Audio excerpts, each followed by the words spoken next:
Le livre est sorti au début septembre. On a fait, le premier lancement qu'on a fait, c'était à Rwanda. Très, très émouvant. Et la salle était pleine. Il y avait 80-90 personnes. Les gens sont vraiment dedans, hein, et très mobilisés sur ces enjeux-là. J'ai fait un lancement aussi à Montréal, il y avait beaucoup de monde. Je suis content là, que ces livres-là servent à quelque chose. Manifestement, jusqu'à maintenant, ils servent à quelque chose. On se l'approprie en différents milieux. Puis je vois des mouvements sociaux en ce moment. Est-ce que je parle assez fort pour les micros, etc.? Oui. Peut-être un peu, c'est bon. OK. Non, non, c'est Je vois très... des mouvements sociaux en ce moment, comme Mère au front et d'autres groupes qui, la semaine dernière, se sont présentés à la séance publique du conseil municipal de Rwanda avec le livre en main. Ils sont allés emporter une copie à chaque membre du conseil municipal. Et ces femmes-là, mères et grand-mères, au front, simples citoyens et citoyennes, sont allées au micro et pendant 1 heure sont intervenues. Et c'était, je vous avoue, très beau et très émouvant.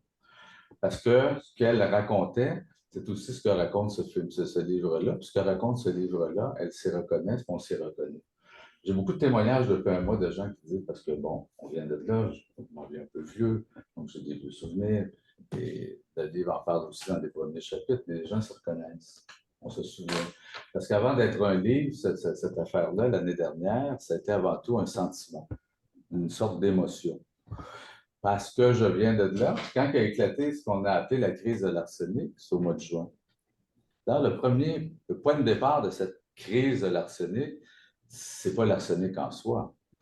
C'est une étude de biosurveillance qui a été commandée par la Direction régionale de la santé publique de la Témiscamingue en 2018 et qui a été mise sur la place publique seulement à l'automne 2019. Et entre les deux, il y avait eu une rencontre, par exemple, entre la direction de la santé publique et à la demande de la santé publique avec la députée d'alors de Rwanda-Témiscamingue, députée de Québec solidaire et ministre de Santé-Rien, pour lui faire part, parce qu'elle est députée, elle représente sa population, pour lui faire part donc des grands enjeux, des grandes conclusions de... Et elle avait demandé une assemblée publique immédiatement. Ça s'est passé au mois de mai 2019. Je reviendrai l'année dernière. Ça s'est passé au mois de mai 2019. Elle a demandé une assemblée publique. L'assemblée publique a hésité, mais finalement, on fait une assemblée publique au mois de mai 2019. Il y avait 175 personnes dans la salle. Et ce que j'en comprends, c'est que le fameux rapport de biosurveillance n'était pas encore public. On faisait juste exprimer, expliquer les grandes lignes, ce qui ressortait de cette étude-là. Et au mois de septembre, là, les gens étaient inquiets, bien sûr, mais on commençait à s'organiser. Et c'est là qu'est né un groupe qui s'appelle Arrêt. Arrêt au rejet des émanations toxiques, je crois, ARET. Ils ont commencé à documenter, à s'organiser, puis à intervenir, etc. Le scandale débute l'année dernière. Pourquoi? Parce qu'on apprend 3 ans plus tard, ou presque 3 ans plus tard, que le bon docteur Arruda, directeur national de la santé publique, sous-ministre à la santé, a, c'est un cas de censure patent, a retiré l'annexe 6, le fameux annexe 6 de ce rapport de biosurveillance. Et il avait annoncé à l'automne 2019, avant que le rapport soit publié, il avait annoncé dans une rencontre privée, c'est-à-dire il y avait des représentants de la société civile, il y avait des gens de Glencore, il y avait des gens de la municipalité, il y avait des gens du monde comme ça autour de la table. Et ce procès-verbal ou ce compte-rendu de la réunion est public. En fait, et puis d'ailleurs, les référents sont là, puis on fait le on trouve le fameux compte-rendu. Et c'est à la fin de la réunion. Il n'y a pas de débat, il n'y a pas de discussion, il fait juste annoncer qu'il retire l'annexe 6. Pourquoi l'annexe 6? Parce qu'elle fait une corrélation assez claire entre, il y a une incidence de cancer du poumon à Rwanda plus élevée qu'ailleurs au Québec. On laisse comprendre, mais la santé publique ne fait jamais les liens avec la fonderie. On, de façon très directe, touche pas à ça. Mais ils s'en rapprochent. Puis le monde, c'est pas des caves qui finissent par comprendre, puis ils font des rapprochements. Fait que là, le bon docteur Arruda a eu peur. La journée de cette réunion du mois de septembre 2019, lui qui dit qu'on ne peut pas faire un rapprochement entre c'est cancer du poumon, plus grande incidence à Rwanda et la fonderie Horn, ben, cette journée-là, il est allé rencontrer les dirigeants de la fonderie Horn. Il n'est pas allé rencontrer le boulanger qui a des émanations de sa cheminée pour le bois qui brûle. Pour faire... Non, il est allé rencontrer les dirigeants de la fonderie Horn, compagnie Tam. Et donc, il y a. Puis ça a pris 3 ans avec le scandale. Je ne sais pas pourquoi. Est-ce que c'est le monde qui se démenait, puis qu'il y a les militants, je ne sais pas, les activistes des questions environnementales qui n'arrivaient pas à percer ce mur des médias, mais ils sont arrivés manifestement l'année dernière. Il y a des journalistes de la région, Belle-Île de Radio-Canada, Abitibi-Témiscamingue, puis d'autres du national, puis la presse s'y est intéressée. D'ailleurs, c'est peut-être Thomas Léveillé, le premier de la presse, qui va sortir la nouvelle, mais je suis moins sûr. Mais donc, l'année dernière, au mois de juin, c'est le scandale de cette censure sur l'annexis. Ils ont eu peur. À partir de là, ça part. Parce que là, on s'intéresse au rapport de biosurveillance. Là, on s'intéresse à l'arsenic. Donc, avant d'être un livre, c'est ça. Moi, je suis parti de là il y a longtemps. Je suis parti de là en 82. Mon Dieu, ça fait longtemps. Ça fait longtemps. Comme bien du monde, parce que c'est une région d'immigration, des régions éloignées. La Côte-Nord, c'est un peu ça aussi. La Abitibi, on va travailler dans les mines, on part, on revient. On a de la famille, on n'a plus. C'est un peu ça. Mais donc, c'est des souvenirs qui reviennent. C'est quoi ces souvenirs-là? Ils vont toujours habiter, ils sont là, mais là, bon, on parle. Et ces souvenirs d'enfance, quand le vendredi midi, la sirène de la fonderie Horn se déclenche. Le vendredi midi, toute la ville entend la sirène comme s'il y avait un bombardement qui s'en venait sur la ville. Ça veut dire qu'ils vont rejeter des nuages de fumée épaisse et puante, parce que ça pue, ça sent un œuf pourri, c'est l'anhydrite sulfureux. Nous, on ne sait pas comment que ça s'appelle, c'est juste la fumée qui pue, puis qui tombe sur la ville. Alors, comment ils font? Pourquoi ils retiennent ça pendant une semaine? Puis comment ils font pour rejeter ça? Je ne sais pas. Moi, je ne suis pas un chimiste, je ne suis pas un physicien, je ne suis pas un ingénieur, je ne suis pas bien des affaires. Mais ce que je sais, c'est que ce souvenir-là, je l'ai partagé avec les gens de Rwanda, c'est les plus vieux, ça fait longtemps, jusque dans les années 70. Après ça, ils ont changé leur procédé industriel. Mais on s'en souvient. On se souvient des terres de boue orange à Noranda-Nord, c'est-à-dire derrière la fonderie, à perte de vue. Où là, c'est un espèce de paysage lunaire. Moi, je pensais que c'était de la boue, probablement pas de la boue. On pensait même, quand, dans la tête d'un enfant, c'était des sables mouvants. Il ne fallait pas s'approcher. Il ne fallait pas s'approcher. Mais à perte de vue, des boues oranges qui avaient tué toute végétation. Alors, il émergeait quelques troncs pourris, mais c'était comme ça. C'était notre normalité indicible. On ne se pose pas. C'est comme ça.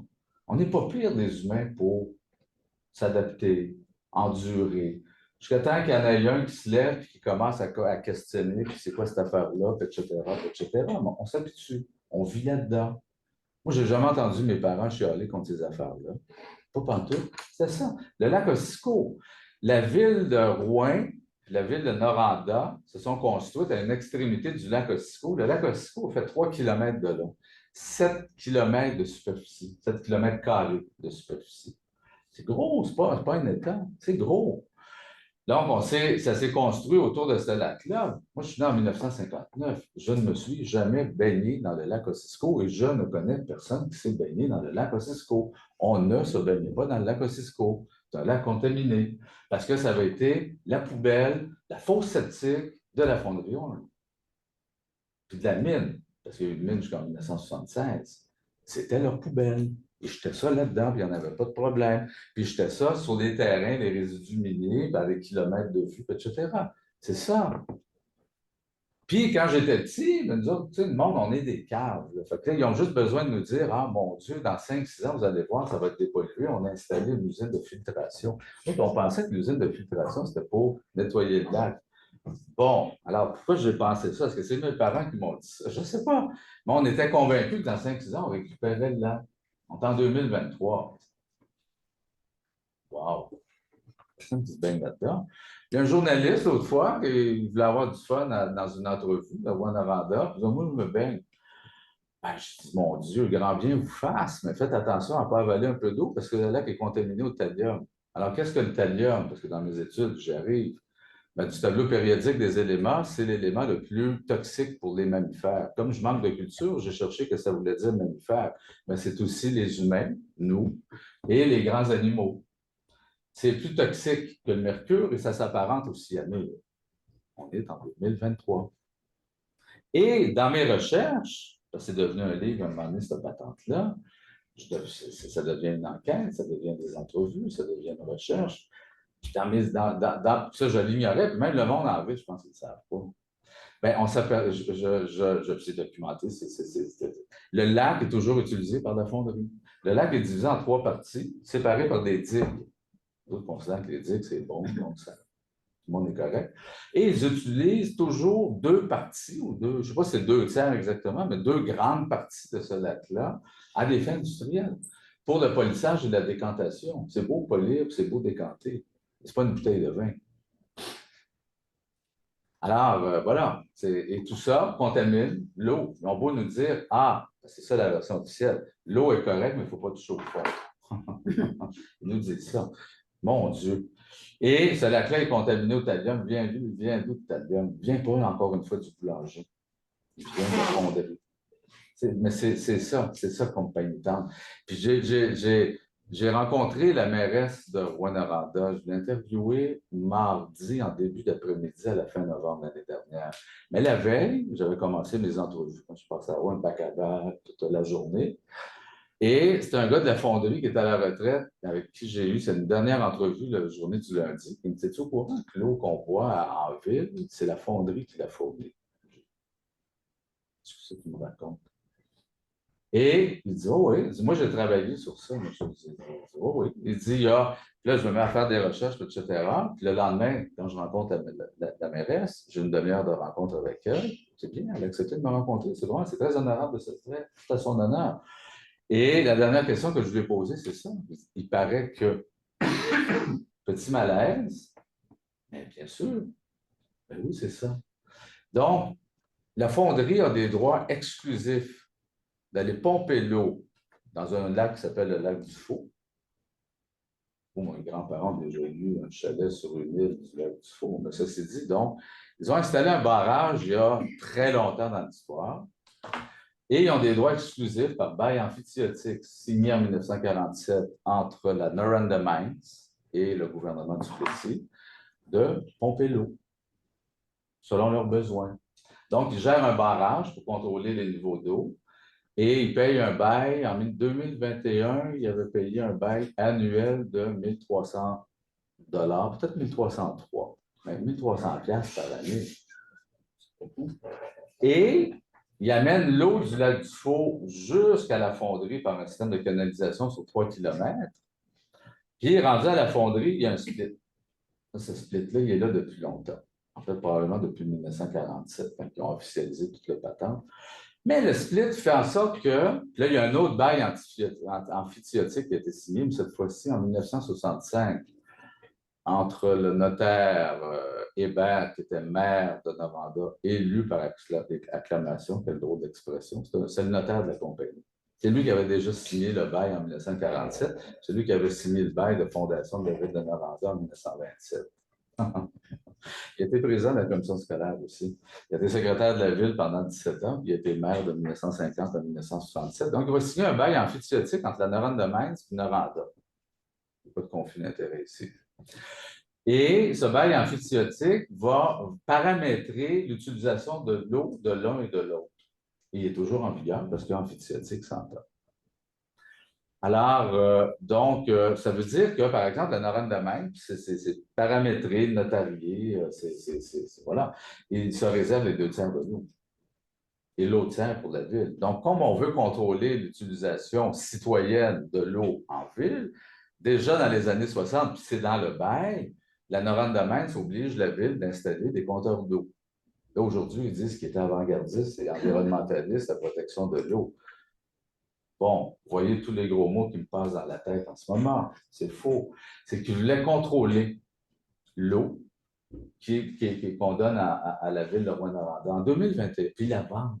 Ils vendent l'eau à la ville. C'est un système qu'on appelle le galonnage. Aujourd'hui, là, Ils vendent l'eau. En 2021, c'est les chiffres les plus récents qui m'ont été transmis. Moi, j'ai lu les bails, j'ai eu accès à ces bails-là en fait, et la greffière de la ville a eu cette bonté de me transmettre les chiffres. Donc, en 2021, la fonderie a pompé 8,3, je crois que c'est 8,3 milliards de litres d'eau pour ses besoins. 8,3 milliards de litres d'eau pour ses besoins. La ville en a pris un peu moins que 4 milliards de litres d'eau et ça lui a coûté 133 000 $. Puis il paye le tiers de l'entretien des canalisations. Puis après ça, de la fonderie, ce fameux split, le tiers qui s'en va jusqu'à l'usine de filtration de Rwanda, et ça suit une ligne d'à peu près 1 kilomètre. On est, d'après les experts que j'ai questionnés sur ce sujet, c'est ahurissant d'apprendre un truc comme ça. Puis je posais la question au monde en ville. J'ai des amis là-bas. Ils sont au courant, tout. Personne n'est au courant. J'ai posé la question aux d'anciens députés, aux d'actuels députés. Personne n'est au courant. C'est pas que c'est caché. C'est comme ça. C'est pas ça. Puis personne... Et j'ai fait valider cette information par 2 anciens maires des années 2000. Les 2 m'ont expliqué la même affaire. Il y a une seule ville qui a fonctionné comme ça, semble-t-il, jusqu'à il n'y a pas si longtemps. C'était Arvida, Rio Tinto. Une ville construite, elle aussi, par une société, une grande industrie qui s'installe, puis qui installe ses travailleurs autour, etc. Puis aujourd'hui, Arvida est fusionné avec Jonquière. Mais à ma connaissance, et je peux me tromper, on est la seule ville au Québec dont l'eau n'est pas encore potable parce qu'elle n'a pas encore été traitée, mais on va l'appeler l'eau brute, qui alimente la ville, puis qui va devenir, qui est fournie par la compagnie. Alors, c'est hallucinant, ces trucs-là. Alors voilà, moi, ce livre-là, donc, c'est un projet au début, puis ça devient un livre, puis on me dit, va rencontrer Donna McClair. Donna, je la connais de réputation. J'avais entendu parler de son père, décédé, je crois, dans les années 70. C'est un avocat du monde ouvrier, fameuse, est un compagnon de route de Chartrand, d'autres personnes. Mais Donna, elle, est aujourd'hui à la retraite, puis elle est spécialisée, c'est une professeure émérite de l'UQAM en environnement, qui est une spécialiste en termes de santé en milieu de travail, de santé environnementale. Et qui, au début des années 80, était venu à Rwanda travailler, faire des études sur la présence d'arsenic chez les enfants. 1980. Et donc, le point de départ, avant d'être un livre, avec ces souvenirs-là qui reviennent, mais il y a d'autres souvenirs, puis là, c'est des questions. Mais mon Dieu, qu'est-ce qui s'est passé depuis 40 ans? Parce que ce que j'entends, ça avait remué la ville à la fin des années 70, début des années 80. Il y avait eu des études du BEST, le Bureau d'études, je pense, sur des substances toxiques. Je pense que c'est ça l'acronyme de BEST. Il y avait eu beaucoup de travail fait par le Comité permanent en environnement de Rwanda. Il y a eu d'innombrables consultations sur ces questions-là. Le nouveau syndicat CSN, parce qu'il avait été métallo jusqu'en 1979, et la CSN est allée chercher la mine Noranda puis la fonderie Horn, lance une immense opération en 1980 sur la santé et sécurité, puis ils vont chercher des médecins et des chercheurs, une quarantaine de chercheurs et de médecins de l'hôpital Mont-Sinaï de New York. Puis là, l'hôpital Mont-Sinaï, c'est pas un dépanneur du coin, là. C'est un gros hôpital, c'est une grosse institution qui plonge ses racines au 19e siècle aux États-Unis. Et ils ont une école de médecine et ils ont un département spécialisé sur la santé en milieu de travail, la santé environnementale. Le boss de ça, c'est le docteur Sidikoff, une sommité internationale. C'était beaucoup spécialisé sur l'amiante. Il a fait des recherches fondamentales sur les conséquences de l'amiante sur l'organisme. Il était venu, entre autres, on est extraordinaires, nous autres au Québec, avec nos ressources naturelles. Il était venu à Thetford Mines, puis à Asbestos, étudier ça, les conséquences sur les travailleurs. Mais il est venu à Rwanda, donc au début des années 80. Puis moi, ben, j'étais un petit poulet à cette époque-là, mais on a mis sur pied un comité de chômeurs. Je connais les gens de la CSN, c'est mon beau-frère qui est un peu l'architecte de l'opération Mont-Sinaï, Jean-Claude Corvette, j'en parle un peu dans le livre. Donc, littéralement, il appelait ça, on a mis sur pied un hôpital aux 80, parce qu'il y avait la maison coopérative aux 80, ils ont mis sur pied un hôpital. Il fallait étudier un par un chaque travailleur son état de santé. C'est vraiment, donc, cette gang-là, c'est l'ICOF, ces chercheurs qui sont débarqués en 1980 pour étudier les conséquences de cadmium, plomb, arsenic. Ces trois métaux sur la santé des travailleurs et bien sûr comprendre que ça a des conséquences directes sur la santé environnementale. Et c'est Richard Desjardins qui me raconte, parce que Desjardins il avait travaillé comme recherchiste sur le film qui s'est appelé Noranda, sorti en 1984, fait par Daniel Corvette et Robert Mondry, sur tout ça. Tout ça, toute cette opération, toute cette situation, toute... Mais c'est Desjardins qui me raconte, quand je l'ai interviewé, qui dit, quand Sélikov est arrivé, on l'a amené en avion. Tu sais, les petits avions, juste survolé autour de Rwanda. Là, il les a vus, là. Les bouts oranges, c'est des résidus miniers. La couleur des lacs n'est pas une couleur normale. Il s'est écrit, oh my God. On pourrait prolonger en disant, où suis-je? Il y a du monde qui est là. Alors, cette opération-là, c'est faite en 1980-81. Le rapport est sorti en janvier 83 devant. Ben, chaque travailleur a reçu son bilan personnel. Il avait détecté d'ailleurs 8 cas de cancer. C'est Sélikov, il disait que c'est assez rare dans ce genre d'études-là que là, on trouve des cas de cancer. Ils en ont trouvé 8 cas de cancer du poumon. Mais ils font une assemblée générale, janvier 1983. Jacques Labonté, que j'ai interviewé, que j'étais bien content de retrouver, qui était président du syndicat. Il y avait Madeleine Parent qui était assise à côté de lui. La salle était pleine des travailleurs avec leur famille. Puis là, ils ont donné les grands résultats de l'enquête du Mont-Sinaï. C'est grave. Et ça a été un séisme dans la ville en 1983, il y a 40 ans. Donc, le point de départ de ce livre-là, c'est, mon Dieu, qu'est-ce qui s'est passé en 40 ans? Pourquoi le silence? Pourquoi le silence de la classe politique? Le syndicat, aujourd'hui, qui a bien changé, son président est toujours irrité quand tu ramènes ces souvenirs-là, quand tu critiques la fonderie. Ah, qu'est-ce qui s'est passé aussi avec le syndicat? Donc là, je suis parti. Je suis allé rencontrer un gros paquet de monde, de politiciens, d'ex-politiciens, députés, anciens députés, maires, anciens maires, c'est des messieurs. Syndicaliste, j'ai rencontré Stéphane Larente, actuel président du syndicat. On a passé une demi-heure, trois quarts d'heure dans son bureau. Je raconte aussi cette rencontre-là qui était particulière, je dois avouer. J'ai rencontré d'anciens de la fonderie, deux anciens présidents du syndicat, dont un qui a pris sa retraite il n'y a pas si longtemps que ça. Lui est encore enragé. Lui, il crie, on est dans sa cuisine, il dit, Pierre, on a tué du monde. Ils disent, on n'a encore rien vu avec les cas de cancer de poumon. Attends dans 20 ans. Puis il crie, là. Il est vraiment fâché. Là. Puis il me disait récemment, après, il aurait dû me le dire quand on s'est rencontrés, mais il me dit récemment qu'il voit beaucoup de ses camarades de travail mourir ces temps-ci. Et il y a une épouse d'un ancien de la fonderie qui vient de mourir. Elle a décidé de payer pour faire une autopsie. Je cherche à comprendre pourquoi. Et là, Guimond, avec d'autres, se sont réunis. Je ne sais pas s'ils vont réussir, mais ils essaient de convaincre la CSN, probablement d'aller chercher aussi d'autres fonds, mais pour documenter tout ça et faire des autopsies. J'espère que ça coûte cher, je ne sais pas, c'est ce qu'il me disait, pour documenter ça. Est-ce que c'est les métaux? Cadmium, plomb, arsenic. Ça a eu historiquement, donc, des conséquences très graves, bien sûr, pour les travailleurs. Les travailleurs, ben, ils vivent là, ils ont des familles, puis le monde de Rwanda. Et cette contamination s'élargit à des kilomètres à la ronde, sur des dizaines de kilomètres à la ronde.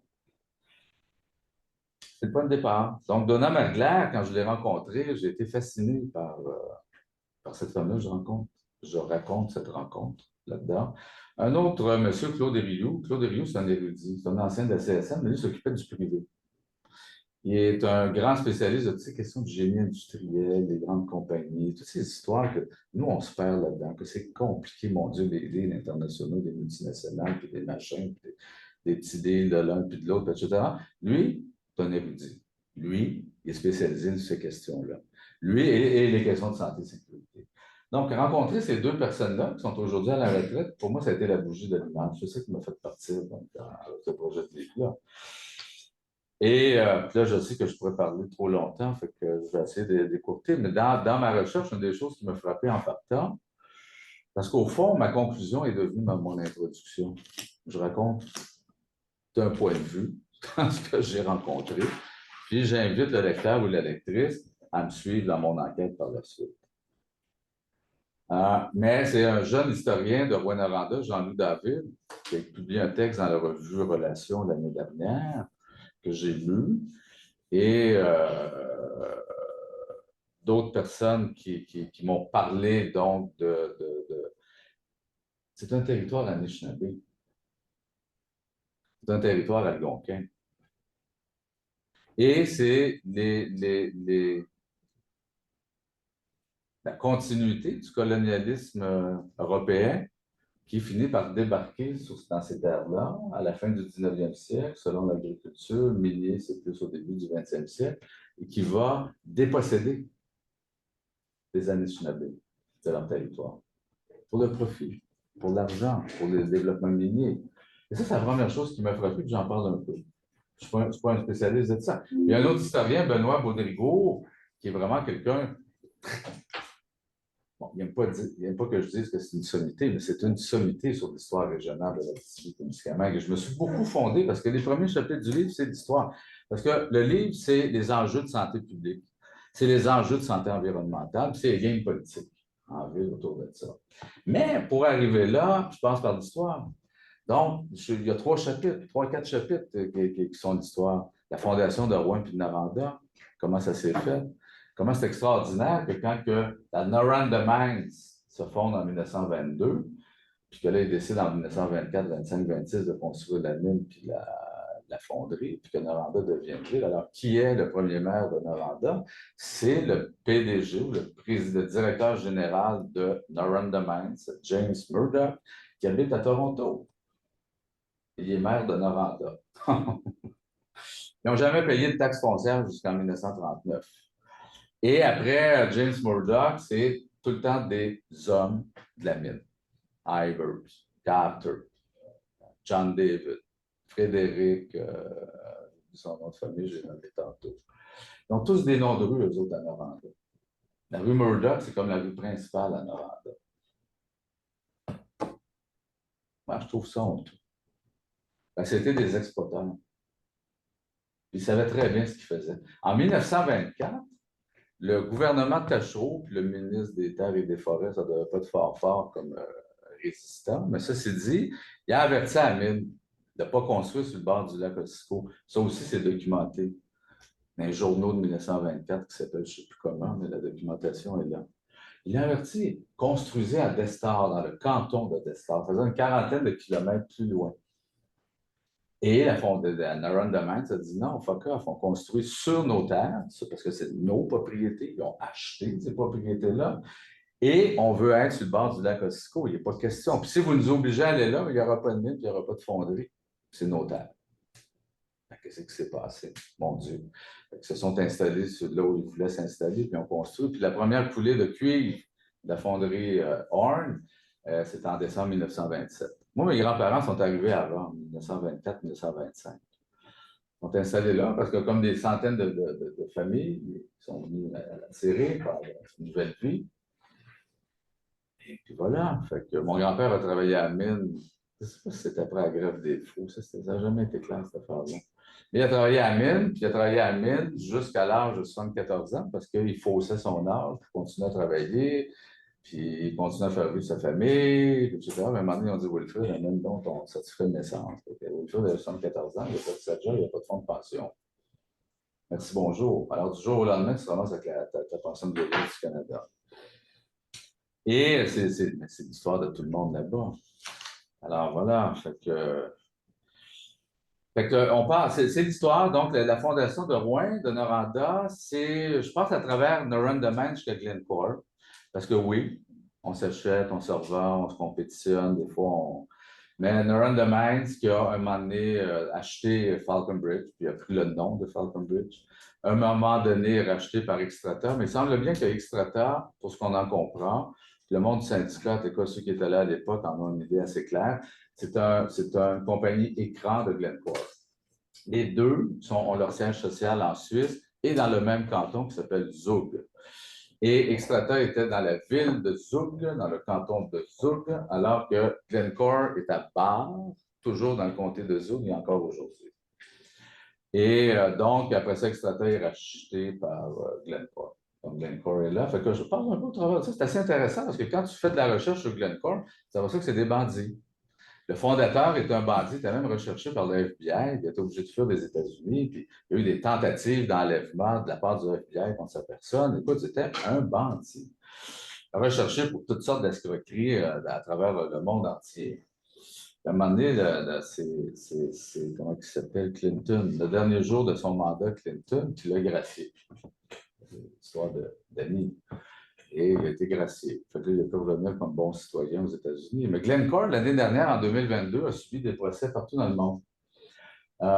Mon Dieu, dans plusieurs pays d'Afrique, en Angleterre, aux États-Unis, au Brésil. Et des procès, soit qui se sont conclus par une accusation, on appelle ça une accusation, elle ne conclut pas une accusation, mais c'est pas une condamnation. Condamnation. Parfois, il y a eu des arrangements en cours, parce qu'on a essayé d'éviter le pire. Mais là, on parle de centaines et de centaines de millions de dollars qui ont été payés en pénalité à titre de détournement de fonds, délit d'initié, corruption de toute forme. C'est une compagnie c'est des traders. Des traders, c'est-à-dire c'est des négociants. Ils ne sont pas juste dans le monde de la fonderie puis dans le monde minier. D'ailleurs, en habitude, dans le Grand Nord, ils ont toutes sortes de mines. Donc, mais ils sont dans le pétrole, ils sont dans tout ce qui s'achète et se vend, ils sont là. Ils sont là. Quand le scandale des Paradise Papers est sorti, c'est quand l'année dernière ou il y a 2 ans, mais toute cette grande industrie qui va utiliser les paradis fiscaux pour trouver un refuge pour son argent, le nom de ça, mon Dieu, c'est incalculable les quantités de documentation qui sont sorties des Paradise Papers, mais le nom de Glencore est sorti 34 000 fois. 34 000 fois. Il y a toujours des procès en cours en Suisse, je crois aux Pays-Bas. Ah, c'est ça, Glencore. Et ils se sont beaucoup enrichis pendant la pandémie. Ça, c'est documenté aussi par des enquêtes journalistiques. Parce que, comme ils achètent puis ils vendent n'importe quoi, puis ils jouent sur l'offre et la demande, puis que pendant la pandémie, il y avait des pénuries de ci, des pénuries de ça, les autres se sont follement amusés. Eux et d'autres de ces grandes compagnies internationales, ils se sont considérablement enrichis pendant la crise sanitaire. Et le modèle industriel de Glencore, mais ça avait commencé avant avec November Mines. Avant, il allait chercher le cuivre, il en faisait des anodes de cuivre. Il coulait le cuivre, il en faisait des anodes de cuivre. Alors, à partir de 1984, le modèle industriel change. Ça devient une industrie une fonderie de recyclage. Puis encore aujourd'hui, allez faire un tour sur le site de la fonderie Horn de Glencore, puis ils t'en beurre épais sur l'environnement, puis comment ils sont bons, puis le recyclage, puis le verre, puis le machin, puis l'économie circulaire. C'est magnifique, c'est magnifique. Sauf que ce qui nous explique mal, puis qui n'explique pas, parce qu'il y a beaucoup d'opacité, c'est que Glencore, puis avant eux, Xstrata, puis avant eux, Noranda Mines, sont dans un grand marché international des déchets industriels contaminés et parfois hautement contaminés. Ça va toujours? Oui, ça va. Oui, OK. Ils sont dans un marché international que moi, je ne connais pas. Mais j'ai posé la question à Martine Ouellette. Pas Martine Ouellette, chef de Climat Québec, pas Martine Ouellette, ancienne chef du Bloc québécois. Martine Ouellette comme ingénieure de formation. Martine Ouellette comme ministre des Ressources naturelles du Québec en 2012 et 2014, qui, elle, a confronté l'industrie minière. Puis maintenant, il a dit, rassure-toi, Martine, t'en fais un petit peu trop. On l'a cassé, son projet. On l'a cassé, son projet. Il y avait trop de résistance chez les mineurs, on avait subi ça partout. Mais c'est Martine Ouellette qui me raconte, elle dit, à la fonderie Horn, ils brûlent la scrap et de la super scrap. Elle dit ça, c'est un marché international, les déchets industriels contaminés. Puis, il n'y a personne au gouvernement du Québec qui a une expertise sur ça. Personne. Et ça, c'est les grands de ce monde, c'est l'industrie privée, il y a beaucoup d'opacité. Alors, ce qui débarque à Rwanda, ça vient de Singapour, ça vient toujours, je ne sais pas, de Russie ou d'ailleurs, mais Glencore, la fonderie Horn, refuse de documenter et d'informer les autorités politiques, municipales, le Québec, n'importe qui, la population, sur les intrants. Qu'est-ce qui rentre? Quels sont les niveaux de contamination? Et là, il y a même une cause en cours présentement, parce qu'il y a un citoyen, Marc Nantel, qui est du groupe Arrêt, qui est d'un autre groupe qui s'appelle Vigilance 1000, qui, depuis des années, essaie d'avoir l'information de la fonderie sur qu'est-ce qui rentre. On veut savoir les niveaux de contamination par quoi. Alors, passe par la commission d'accès à l'information. Commission d'accès à l'information transmet à la fonderie. Fonderie envoie des documents complètement caviardés. Alors, lui exige, puis à un moment donné, ça s'est rendu devant le tribunal administratif de la commission d'accès à l'information l'année dernière. Il a gagné sa cause. Beau jugement de la juge. La fonderie a contesté le jugement. Et c'est une cause qui, normalement, va être entendue au mois de novembre devant quelle cour? Je pourrais présumer que c'est la Cour supérieure, mais donc en cours. Parce que la fonderie ne veut pas en parler de ces affaires-là. Opacité complète. Moi, il y a des gars de la mine qui me disaient, c'est pas juste contaminé, mettons, au cadmium, puis à l'arsenic, puis aux affaires de même. Il dit, il y a des produits, il y a des déchets radioactifs qui rentrent là. Oh oui, il dit, dans le temps, nous autres, on passait la machine, comme dans les films de science-fiction américains. Mais à cette heure, ça rentre sur des containers, ça rentre sur des rails. Ça passe à travers des détecteurs de radioactivité. Ça, c'est vraiment des gars de la fonderie qui m'ont expliqué ça. Mais là, avant de rentrer à la fonderie, ils sont passés, eux autres, parmi la population de Rouen-Noranda, ces chemins de fer au parc camion. Personne ne dit rien. Personne n'ose questionner la fonderie, sauf les mouvements citoyens. Et celle qui défend, des anecdotes comme ça, il y en a tellement. Celle qui défend la fonderie Horn l'année dernière, c'est Maître Joiselle. Ah, en soi, on a bien le droit de défendre les causes qu'elle veut bien défendre. Elle est du bureau de McCarthy-Tétrault. Alors, McCarthy-Tétrault, c'est un gros bureau d'avocats spécialisé dans le monde patronal, mais c'est l'adresse, comment ils appellent ça? Le domicile élu par Glencore Canada, ici au Canada. Si vous faites une recherche, là aussi, recherche des entreprises Glencore. Il y a deux Glencore, le Glencore Canada et un autre Glencore, je ne sais pas trop quoi, plus international. Mais Glencore Canada, donc, domicile élu chez le bureau d'avocat McCarthy-Tétrault. Bon, je suis là encore une fois, tu te dis, mon Dieu, c'est normal, McCarthy-Tétrault, puis toute la défense sont bons. Sauf que Maître Joisille, écoute, je ne peux pas dire jusqu'à quand, mais c'est jusqu'à il n'y a pas longtemps, elle était présidente du conseil d'administration de Recyc Québec. Recyc Québec, c'est le gouvernement du Québec. C'est un organisme qui relève comme le BAP directement du ministère de l'Environnement. Je suis allé voir l'organigramme du ministère de l'Environnement. BAP, Recyc Québec, ministre. Elle était présidente du conseil d'administration depuis 2016. Ah, mais on est dans le monde de l'économie circulaire, l'économie verte. Tout est normal. Tout est normal, tout est logique. Mais là, moi, quand j'ai écrit le livre, là, elle était toujours. Puis quand le livre est sorti, pas au mois de septembre, en tout cas cet été, elle était toujours présidente du conseil. Là, elle n'est plus. Pouf, depuis Karine Joiselle. Pouf. Bon, je n'ai pas trouvé de lettre de démission nulle part, mais un autre membre du conseil d'administration est devenu président par intérêt. Mon Dieu, il n'y a pas que l'économie qui est circulaire, mais la politique l'est aussi, puis la politique des petits amis. Compagnie d'âme. C'est vraiment extraordinaire. Je ne veux pas t'interrompre. Oui, ça faisait long. Je pense que non, oui. C'est juste que je pense que les gens vont pouvoir poser des questions. Oui. On a juste une demi-heure. Il reste juste une demi-heure? Ben, jusqu'à une demi, là, parfait. 35 minutes. Ben, je vais prendre 5-10 minutes pour essayer de terminer ça. 5-7. Alors, je vous dirais que les enjeux de santé publique et de santé environnementale, c'est quelque chose qui est très grave à Rwanda. C'est probablement pire que ce que c'était avant parce que c'est plus juste les trois métaux, cadmium, plomb, arsenic qu'on retrouve. C'est justement le fait de brûler ces déchets toxiques, ces déchets industriels toxiques. Là-dedans, il y a du thallium, il y a des terres rares, une sorte de cochonneries qui ne sont pas ou peu normées. Et là, il y a des chercheurs qui vont retrouver du thallium dans le lichen. Et en expliquant que le lichen, ça agit comme une éponge, ça ramasse les affaires. Il y a des lacs, des courbes d'eau qui sont lourdement contaminés. Quand j'ai parlé de ces bouts oranges tantôt, ça n'a jamais été décontaminé.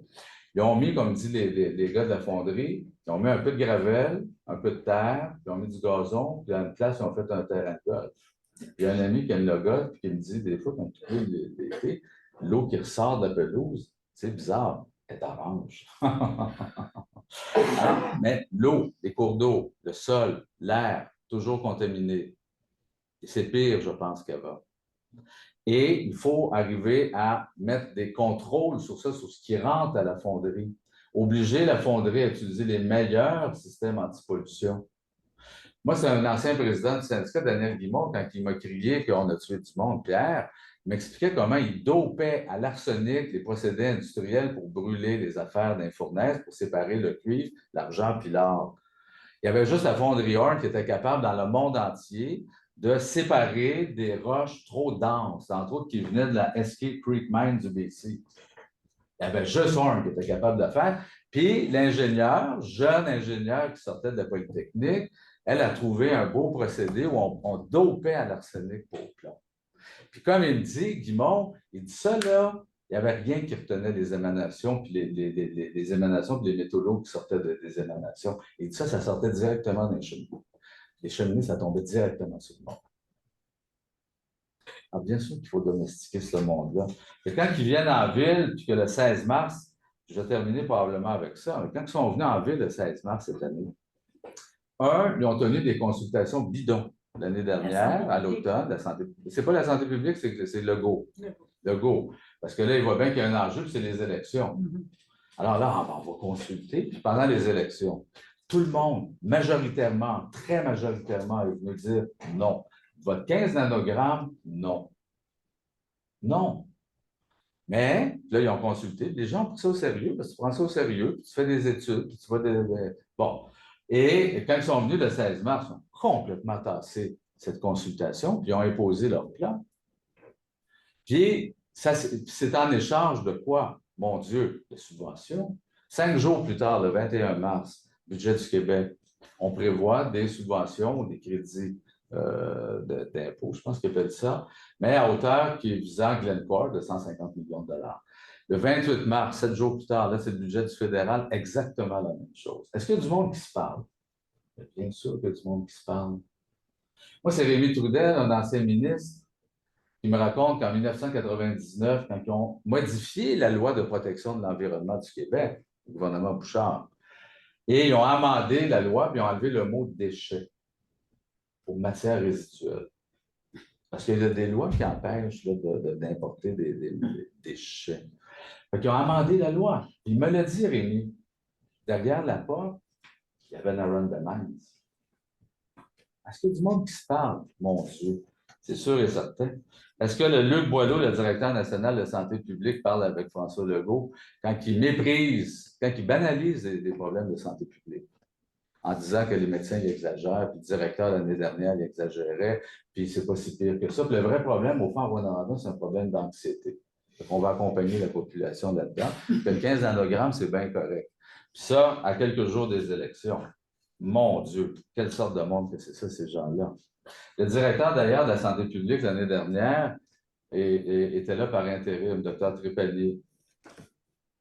Vous verrez à la page 114-115, je vais juste dire une citation que lui a dit l'année dernière. Il n'est plus directeur de la santé publique en Abitibi-Témiscamingue. Quand j'ai cherché à m'informer il y a quelques semaines, on m'a dit « c'est compliqué ». Mais citation, au total, 98 de tout l'arsenic, 90 de tout le plomb, 43 de tout le cadmium et 60 de tout le nickel qui sont émis dans toute la province sont émis à Rwanda. C'est sûr que c'est un vrai problème. Puis l'histoire de Rwanda, ce n'est pas juste l'histoire de Rwanda, c'est l'histoire de nos régions. Comment ces compagnies prédatrices de nos ressources naturelles, le bar ouvert qu'ils ont eu pour le bois, pour les métaux, pour toutes sortes d'affaires, comment ils viennent s'installer dans nos régions, puis qu'ils s'en foutent de la santé publique et de la santé environnementale. Regardez les sites miniers abandonnés dans le Grand Nord. Regardez en ce moment leur folie furieuse sur les terres rares et le lithium. Ils donnent des autorisations en ce moment dans le Grand Nord. Ça, c'est notre gouvernement. Ils donnent des autorisations à des minières de déverser leurs résidus miniers dans des lacs. Des lacs, des cours d'eau. Ils font ça en ce moment. Ils donnent. Et il y a des lacs en ce moment qui sont pompés par des minières, vidés de leur eau, parce que ça va servir de site de résidus miniers. Et c'était documenté chez Radio-Canada la semaine dernière, 500 sites miniers abandonnés, hautement contaminés, parce que quand ils s'en vont, ils s'en calissent. Alors, c'était de la colère que j'avais quand j'écrivais ce livre-là, puis vous la voyez encore, ma colère. Je suis vraiment, c'est fâchant, ces affaires-là. C'est plus que fâchant. Voilà. Merci.